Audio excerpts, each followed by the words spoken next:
Solar industry میں ایک بہت بڑا زلزلہ آیا ہے ڈونلڈ ٹرمپ کے ہی اقدامات کی وجہ سے۔ امریکی صدر ڈونلڈ ٹرمپ نے ساؤتھ ایسٹ ایشیا کے 4 ممالک تھائی لینڈ، کمبوڈیا، ویتنام اور ملیشیا سے آنے والے سولر پینلز پر 375% سے لے کر 3500% تک کے ٹیرفز لگا دیے ہیں۔ ناظرین، یہ ٹیرفز پیر سے نافذ العمل ہو جائیں گے اور آپ کو ہم یہ سمجھاتے ہیں کہ معاملہ کیا ہے اور یہ کتنے زیادہ ٹیرفز ہیں۔ اگر کوئی سولر پینل $100 کا ہے تو اب اس پر $3500 ٹیکس لگے گا، یعنی عملی طور پر یہ ٹریڈ مکمل طور پر رک جائے گی۔ اب اس کا آپ انسانی چہرہ آپ کو دکھاتے ہیں۔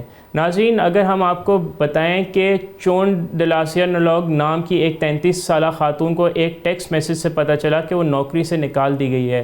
وہ تھائی لینڈ کے ریونگ شہر میں اسٹینڈرڈ انرجی کمپنی کی فیکٹری میں کام کرتی تھی، جو کہ سنگاپور کی کمپنی جی اسٹار کی سبسڈری ہے۔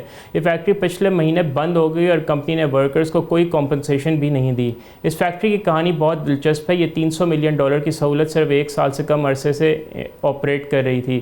اگست میں انہوں نے پہلا سولر سیل بنایا تھا اور بہت جشن منایا تھا، لیکن اب نئی مشینز آئی ہیں جو کہ استعمال نہیں ہو سکیں۔ ہر مشین لاکھوں ڈالرز کی بات ہے اور ناظرین ٹنوں بیسکلی جو را مٹیریل ہے وہ منتظر ہے کہ اس کی مینوفیکچرنگ ہو۔ یہ صورتحال اتنی سنگین کیوں ہے؟ کیونکہ یہ 4 ممالک 2024 میں امریکہ کی 80% سولر امپورٹس فراہم کرتے تھے۔